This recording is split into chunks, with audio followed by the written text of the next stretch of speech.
Welcome to the podcast, Let the Prophet Speak. Today we are doing the prophet Jeremiah, Yirmiyahu, 5b, that's Perek Hey, the second portion. We're starting from verse 19, as we ended last time in verse 18, and we'll go from 19 until the end of this chapter. The we had just mentioned, God had just predicted, or prophets had given Jeremiah, Yirmiyahu, the prophecy that a frightening and powerful nation was going to be unleashed upon the people in order to punish them, that it would destroy much of Judah, just as the northern kingdom had been destroyed, and that we just mentioned that you won't be completely destroyed. Lo e'aseh etchem kala. Those are the last words that we read at the end of verse 18. I will not completely destroy you, but the devastation will be horrible. Now let's go on to verse 19, and understanding that the people had been told by all the other false prophets, and this is a theme that we find throughout this entire book of Yirmiyahu, and we've had it several times, that Yirmiyahu was fighting a losing battle against the other prophets that were walking around the city telling everyone not to worry, everything's fine, just bring sacrifices, everything's going to be okay, just pray a little in the temple, you don't have to improve your ways because your ways are fine. And the people had listened to them and had this false sense of security that no destruction was going to come. When it comes, the obvious question is then going to be a one of complete surprise and astonishment. V'haya, and this is what we read about in verse 19. V'haya, and it will be ki tomru, that when you say, Tachat me'asa Adonai Eloheinu lanu et kol eila, why is the Lord our God doing to us all of this? What's going on? What's all this about? Why are we getting destroyed? I thought everything was going to be fine. So v'yomarta, then you, the prophet, God says, will say alehem to them, Kasher azavtem oti, just like you forsook me, v'ta'avdu Elohei nechar b'artzachem, and you went and worshipped other gods in your land, came ta'avdu, and similarly, the fitting punishment is that you are now going to go and worship zarim, strangers, not worship, I mean be enslaved by or in servitude to strangers, be'eretz lo lachem, in a land that is not yours.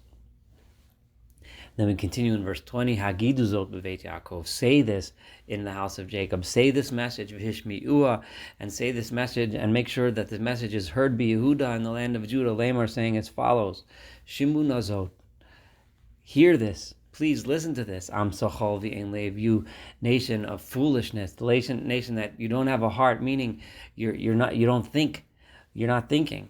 Einayim lem lo yira, you have eyes that see things, that see signs, but you still don't see. In other words, the corruption is in front of you. The problems with your society are there, but you're just not seeing it.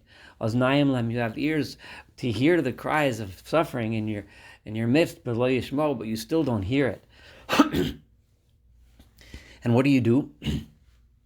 You go to everywhere else but to God. Ha'osi lo tiro, verse 22. Am I the one that you shouldn't be afraid of? Of all of the beings or concepts or ideas or idols or whatever it is that you go and you worship to do and try to fix things, me you ignore, God says. I'm the only Adonai, says God. Emi panai lo tochilu, from my face you do not tremble. Aren't you afraid of what I can do if you don't do what I am asking you to do? I am the one, Asher Samti Chol Gevul Layam. I'm the one that made the sand of the beaches as the boundaries of the sea. Chak Olam, I made it as a rule. V'lo ya'avrenu. The sea cannot, no matter how many waves come and push, the sea is here. And in those days, it was thought that the waves of the sea was an attempt of the sea to overtake the land, and God drew a line. No, this is where the sea ends. This is where the land begins. So God is saying, I'm the one with that power. No matter how much the waves push, no matter how strong they are, they're never able to overtake the land. Its waves could be really high. I set the boundaries, God says.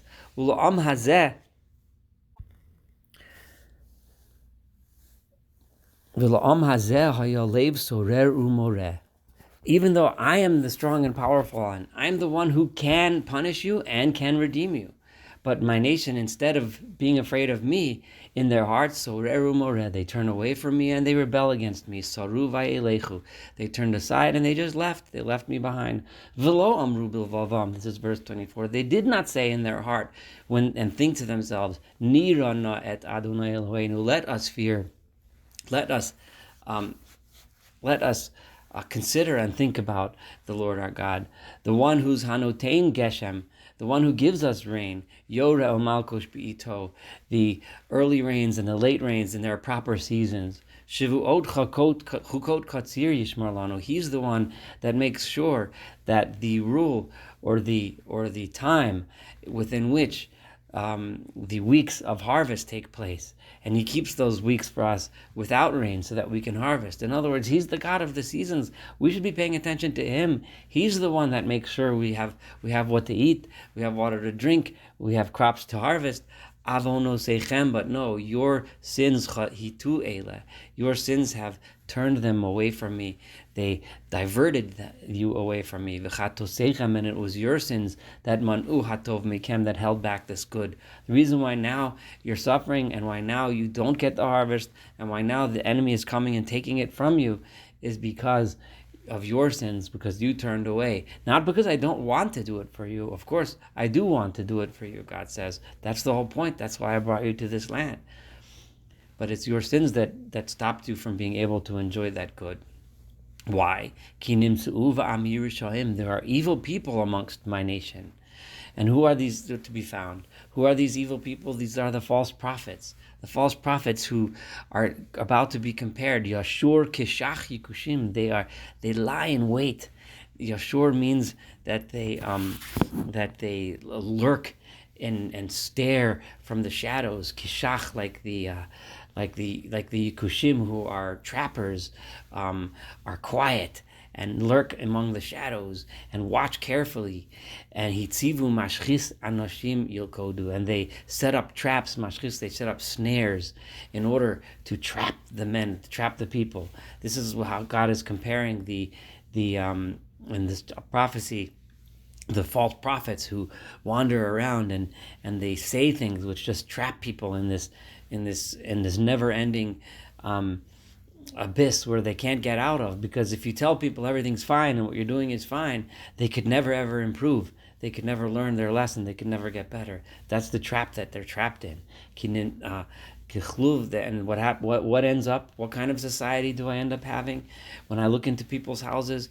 The people that are trapped in this web of corruption. Kichluv malayof, just like you could look at a cage that's full of birds, or a kluv is a basket or a cage within, or a box within which the bird trapper would put all of his birds that he trapped. So Kain Batehem and Mirma, their homes, they're full of falsehood. They're full of things that were obtained through devious and corrupt means. Al Kain Godlu Vayashiru. This is how they became great and wealthy, by corruption, by stealing, by lying in wait and trapping other people into snares and webs of corruption. Shamnu, they became fat. Oshasu, their skin became oily and shiny.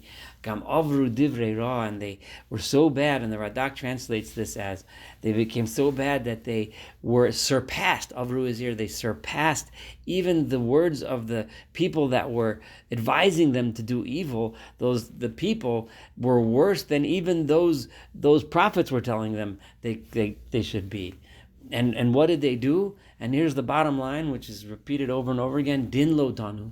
They didn't judge and set up a system of real justice. They didn't do what they judge cases properly. Din yasom lo liyatzlichu. They did not judge the judges for the people that need it the most, the orphans, and they became successful on the backs of the orphans. By building a society of corruption, they ended up not doing justice for the orphans, not doing justice for the most needy. They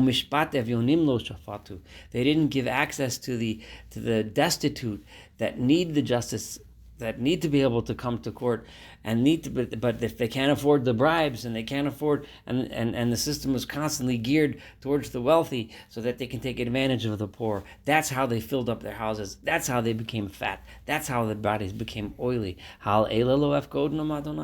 On such people like this, shouldn't I punish them?